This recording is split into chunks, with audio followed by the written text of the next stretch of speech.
Hello friends, in the last lecture we have discussed how to find the particular integral when capital X is given as e to the power ax into v. We have studied its theory part in the last lecture. Now in today's lecture see the examples which are based on same theory part. So first given problem is solve d square minus 2d plus 4 into y equal to e to the power x into cos x. So friends, here auxiliary equation is given as d square minus 2d plus 4 equal to 0. That is f of d equal to 0. And this is a quadratic in d, but we can't find the two numbers whose addition is minus 2 and multiplication is 4. So for getting the two values of d, you use their formula minus b plus or minus square root of b square minus 4ac divided by 2a. So if you compare here these LHS, with ax square plus bx plus c, you will get a equal to 1, b equal to minus 2, and c equal to 4. So you substitute these values in the formula minus b plus or minus square root of b square minus 4ac divided by 2a. There you will get minus b means minus minus plus 2 plus or minus square root of b square minus 2 its square is 4 minus 4ac. As a is 1, 1 into 4 you will get 4 into c is 4. So 4 4 you will get 16 divided by 2a. A is 1, 2 into 1 you will get 2. If you simplify this, there you will get 2 as it is plus or minus square root of minus 12 divided by 2. And further, the square root of minus 12 to get the required these 2 as it is here, these 2 in the denominator as it is, plus minus sign is as it is. This square root of minus 12, we can write it as square root of 4 into square root of 3 into square root of minus 1. So square root of 4 is 2, square root of 3 is the square root of 3 as it is, and square root of minus 1 is I. Then you take 2 as common from numerator, that 2 gets cancelled with the 2 present here in the denominator, and it gives here b equal to 1 plus or minus root 3 into I. So we have obtained here pair of imaginary roots. You compare that pair with alpha plus or minus beta I. It gives alpha equal to 1 and beta equal to root 3, and it gives the part of C of as e raised to alpha x into in bracket c1 cos beta x plus c2 sin beta x. Put their values of alpha and beta, alpha equal to 1, beta equal to root 3. It gives part of CF as e raised to x into c1 cos beta, beta is root 3 into x plus c2 sin beta, beta is root 3 into x. Now this part is new for you. So here to determine value of particular integral in general we can write pi is equal to 1 upon f of d. F of d is this one, d square minus 2d plus 4. Operate capital X is e to the power x into cos x. So if capital X is given as a combination of exponential and trigonometric sine cosine function or exponential and algebraic function, that is in the power of x raised to m, what you have to do, you first take this e raised to x outside, and what is its effect? Its effect is whenever d are in the denominator, that is in f of d, you have to replace each d by d plus a. So a is here 1. If you compare this e raised to x with e raised to ax, a will get 1. So you take this e raised to x outside, and what is this effect? You replace here d in this denominator by d plus a. A is 1, so there you will get d plus 1 its square minus 2 as it is. Replace this d by d plus 1, so you will get d plus 1 plus 4 as it is. This cos x as it is. And now you carry this e raised to x throughout in the solution. Only we have to focus on this part. This is our case number 2 to find the value of particular integral. That is cos ax is here. So first of all, you simplify this. If you simplify this denominator, there you will get d square plus 2d plus 1. Then if you multiply inside the bracket, there you will get minus 2d minus 2 plus 4. So there you will get d square as it is plus 2d, this minus 2d gets cancelled. Then this plus 1 and this plus 4 you will get plus 5, and this minus 2 you will get it as plus 3. Operate cos x on it. And this is our case number 2. In case number 2, if capital X is given sine or cosine function, you replace d square in the denominator by minus a square. So a is 1. If you compare this cos x with cos of ax plus b, there you will get a equal to 1 and b equal to 0. So you replace here whenever d square in this denominator, you have to replace it by minus a square. So a is 1, a square you will get 1, you replace minus a square you will get minus 1. So replace the d square by minus 1. So if you replace d square by minus 1, there you will get in the next step what? Pi equal to e raised to x as it is, 1 upon minus 1 plus 3, operate cos x on it. And if you observe here, this denominator is constant, so you have to stop here, only simplify this. This gives what we call it as a function of small x, and that is nothing but the required value of what we call it as a particular integral pi. And once you know pi, solution is given as y equal to cf plus pi, so you have to complete here that one part. Then another question I have solved here, solve y double dash minus 2y dash plus 2y equal to x plus e to the power x into cos x. So this equation here y dash means dy by dx, y double dash means d2y by dx square, and then that equation you will get in symbolic form to be like this one. Similar to the earlier example, you find what we call it as that auxiliary equation is given as d square minus 2d plus 2 equal to 0, and you solve this equation, it gives d equal to what? Minus b plus or minus square root of b square minus 4ac divided by 2a. So there you will get minus 2 plus or minus square root of b square minus 2 square is 4 minus 4ac. There you will get it to be 4 into 1, that is 4 into 2 you will get 8 divided by 2a, that is 2 into L of a is 1, that is you will get it to be 2. And if you simplify this, there you will get 2 plus or minus, here you will get square root of minus 4, and that square root of minus 4 we can write it as square root of 4 into square root of minus 1. Square root of 4 is 2 and square root of minus 1 is I. So you will get here simplified values of d as 2 plus or minus 2i divided by 2. You take 2 as common from numerator, and that 2 gets cancelled with these 2 present in the denominator. So you will get d equal to 1 plus or minus I. So we obtained here pair of imaginary roots. You compare this pair with alpha plus or minus beta I.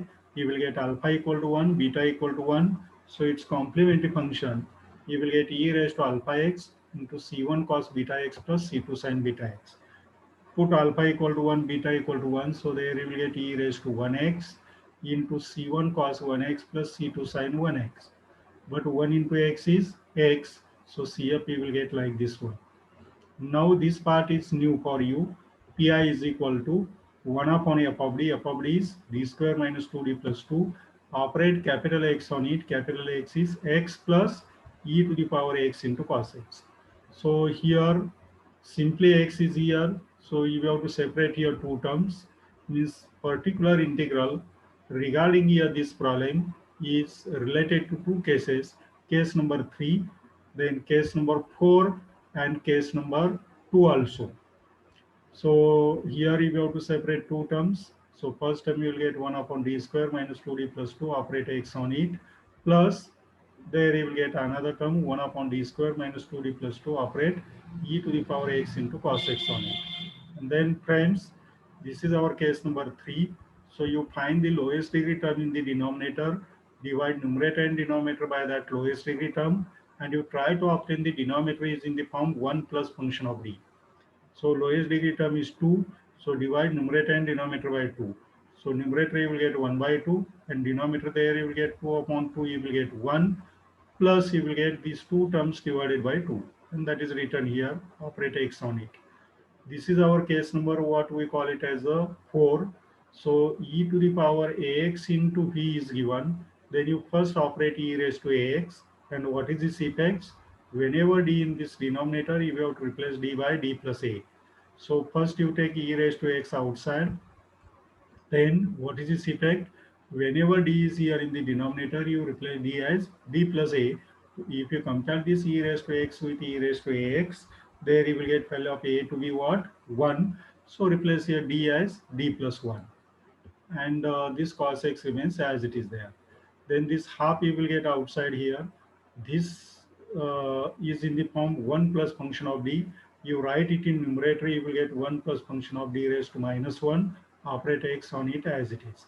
Then this e raised to x as it is, and if you this 1 also as it is, if you simplify this, there you will get d square plus 2d plus 1, and here it gives it to be minus 2d minus 2 plus 2. So d square remains as it is, plus 2d minus 2d gets cancelled.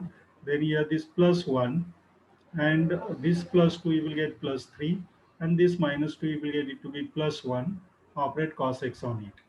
Then here this is in the form 1 plus x bracket raised to minus 1. So you expand it by using that series. So you will get here half as it is, 1 minus x plus x square plus on, operate this x on it, plus this e raised to x as it is. And if you replace here, this is our case number 2. So replace here d square by minus a square. So a is 1, its square you will get 1, and replace d square by minus a square means replace d square by minus 1. So if you replace here d square by minus 1, you will get denominator to be 0. And if you get denominator as 0, then what you have to do, friends? You take x upon derivative of denominator with respect to d and operate this function as it is there. So there you will get x upon derivative of this denominator with respect to d, you will get 2d cos x as it is. Now we have expanded here this here expansion. So operate this x on each and every term. So half remains as it is. 1 into x, you will get x. Then this half is taken to be outside. So there you will get minus 1 by 2. And there you will get d square of x.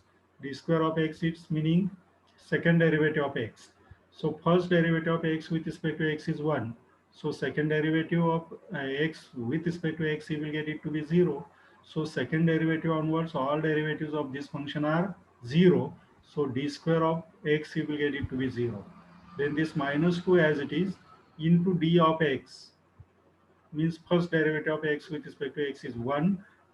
I have not written here, but 2 into 1, you will get it to be 2. Then further here, if you consider here the rest terms in this expansion, if you simplify it, you will get minimum power of d to be 2. And maximum we will get it to be 4. Then if you consider the next term here, minimum power of d will get 3, and so on. So if you consider the terms from this term onwards in this expansion, what happens? You will get it involves the higher order derivatives, that is d square, d cube, and so on, and d square, d cube, and so on of this function are 0. So no need to consider these terms in the expansion. So you will get here this part as the value of pi corresponding to here this first term. Then next, friends, uh, e raised to x, x as it is. These two you have to take as it is. And what is the meaning of 1 upon d? 1 upon d of this function means integral of this function with respect to x. So if you simplify it, half remains as it is. There you will get x as it is. This 2 gets cancelled, and minus minus there you will get plus 1. So simplification of this first term, you will get half into x plus 1 plus this x by 2 as it is here, e raised to x into integral of cos x, you will get sin x. And if you observe here this octane function, this is a function of small x, not containing d. This is only function of small x. So this is required value of what we call it as pi. Once you know pi, already we have calculated CF. So complete solution you will get y equal to CF plus pi. And that is written here. Now I have given here 5 examples for the homework. So what are these 5 examples given? Solve d square y by dx square minus 3 dy by dx plus 2y equal to x e raised to 3x plus sine 2x. So here, this first term, while finding the value of pi, this first term is related to your case number 3, case number 4. You take e raised to 3x outside. Whenever d in the denominator, you replace d as d plus 3, and that x remains as it is there. And you use further case number 3 for finding the value of pi corresponding to this term. Then here sine 2x is here. You first separate here two terms. Sine 2x is here means to get the particular integral of the second term, you use case number what we call it as a 2. Then here x into hyperbolic sine or hyperbolic cosine function is given. Then in that case, that example belongs to case number 4, because if hyperbolic sine or cosine function is given, you use their definition of that function. So this right hand side, I can write it as x into definition of hyperbolic sine of x is e raised to x minus e raised to minus x divided by 2. So half is taken to be outside. There you will get first term e raised to x into x minus second term, there you will get e raised to minus x into x. And that right hand side is in the form e raised to x into v. So you use case number, what we call it as a 4, to determine value of particular integral. Similarly here, cos into hyperbolic cosine function is there. Here in this case also you use the definition of hyperbolic cosine function, and you find the value of what we call it as a pi. You will get here 1 by 2 into the area, you will get e raised to x cos x plus e raised to minus x into cos x, means you will get this right hand side in the is in the form e raised to x into v. So use case number 4 to find the value of particular integral. Here in this case use case number 4. In this case also use case number 4. Here, in this case, you use case number 4. In this case, you use first the formula. Multiply your numerator and denominator by 2. So there you will get half, and 2 sine square x, if you have to write it as 1 minus cos 2x. And then use case number 2 as well as the case number 1. Because 1 is there, you write it as e raised to 0x, and use case number 1, 2, then case number 4, and afterwards case number 3. Means to solve this problem, we will need to use all 4 cases to find value of pi. So you try yourself. If you have not get the required answer corresponding to any of these problems, you ask me. But you first try it at home. If you are not getting the answer, then you ask me on WhatsApp or you call me. So today we'll stop here, friends. Only one case is left to finish from this unit, and we'll finish it in next 2 lectures, so that we'll finish your paper number, what we call it as 3 from your syllabus. So today we'll stop here. Have a good day, friends.